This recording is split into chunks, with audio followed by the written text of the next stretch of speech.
Amis pêcheurs, bonjour. Aujourd'hui, je vais vous présenter un petit rod pod qui est pratique pour les débutants, qui est bien pour les douces et les doubles cannes. Et vous allez voir que une fois que je vais entièrement équipé, il va être pratique et pour un prix qui est tout à fait abordable. Donc c'est un petit rod pod, vous voyez, hein, il est plié, il se présente comme ça. Et on va le monter. Donc je suis sur mon plan, d'eau, vous voyez, je déplie un pied, je le visse. Je vais déplier l'autre pied, je le visse. Voilà. Tout simple. Je le retourne. Pareil de l'autre côté, je visse. Voilà. Et ici aussi, je visse. Donc là, on a la base de notre rod, c'est de notre rod pod. Et je pose mon rod pod au sol. Donc vous pouvez voir ici mon rod pod. Je remonte un peu au sol. Voilà. Donc on va équiper l'arrière.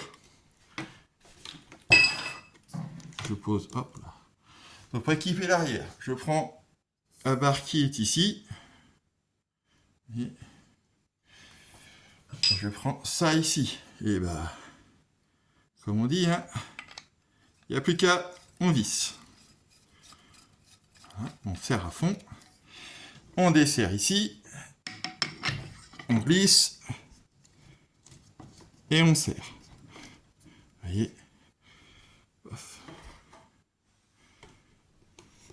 Je remonte un peu l'écran. On va faire pareil ici.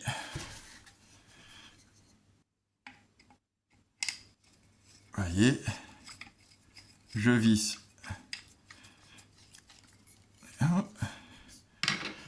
Je glisse.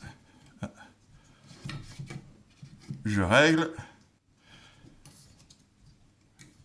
Et on serre. Donc là, j'ai la base, et c'est de mon rod pod. Une base comme ça, c'est 40 €. Voilà. Donc maintenant, je vais venir agrémenter et mon rod pod. Hein. Donc, on va commencer. Vous avez déjà vu, c'est mes adaptateurs. Vous savez comment ça fonctionne. Mon écureuil adaptateur, et hop, il est ici. Je visse. Voilà. Tranquillement. Et on peut le faire à une main. Voilà. Mon détecteur, mon anti-éjection. On serre la petite vis. Voilà. Je serre pas à fond, c'est juste pour la démo. Voilà, donc déjà on a un adaptateur. On va faire le deuxième ici.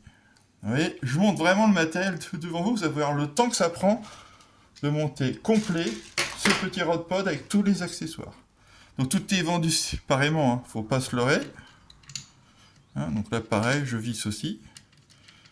Donc ça fait un bout de temps que je l'ai pas sorti. J'ai commencé avec ça, moi. Donc vous voyez. Et il a fait de nombreux temps, de nombreux ponts à dos. Il a subi des chutes, tout ce que vous voulez, et pourtant, il est toujours là. Voilà. Donc là, vous voyez, anti-éjection, écureuil. Donc là, si on rajoute anti-éjection, les deux écureuils et les deux adaptateurs, il y en a pour 30 à 40 € de plus. Après, vous pouvez commencer juste avec un écureuil et un détecteur. L'anti-éjection n'est pas obligatoire. Ça fait que j'ai commencé sans, je m'en suis très bien sorti. Et bon, il y en a qui préfèrent. Maintenant, on va installer pareil, donc nos petits adaptateurs, parce qu'on aime les adaptateurs. Vous savez que je suis un grand fan des... J'ai découvert ça et je peux plus. Une fois qu'on a essayé, je vous jure, on passe plus. Parce on règle vraiment la hauteur des moulinets qu'on veut. Et voilà. Vous voyez, j'ai monté ma pince. Elle est montée. On va faire la deuxième. Hop là. Je vous la rapproche. On va faire la deuxième.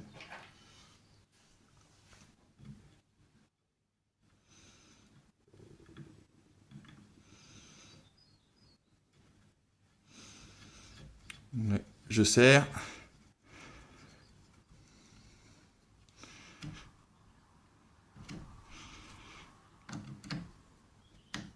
Et voilà, c'est monté. Vous voyez, en 5 minutes, vous avez vu, je l'ai monté devant vous, en 5 minutes, il est installé, il n'y a plus qu'à poser les cannes et à lancer vos lignes.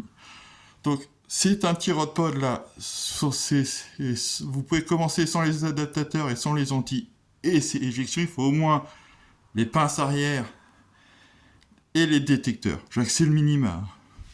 Bon, si vous comptez les pinces arrière, vous en prenez, vous pouvez en avoir des très très bien. 2, vous en avez pour 6 balles. Plus 18, c'est 24 et 6, ouais. Vous avez pour, allez, c'est 80 € max, le rodpod inclus, pour avoir un petit matos de base. Moi, j'ai commencé avec ça, et il est extrêmement bien. Donc, pour ceux qui veulent savoir qu'il y a un bon petit rodpod à pas très cher, et bien maintenant, et vous le savez, il existe des plus grands rodpods, vous avez déjà vu le mien. J'en ferai une démonstration et je donnerai tous les points forts et les points faibles. C'est bientôt du gros rodpod. Voilà, en attendant, j'espère que cette vidéo vous a plu. Et je vous dis à bientôt, bonne pêche!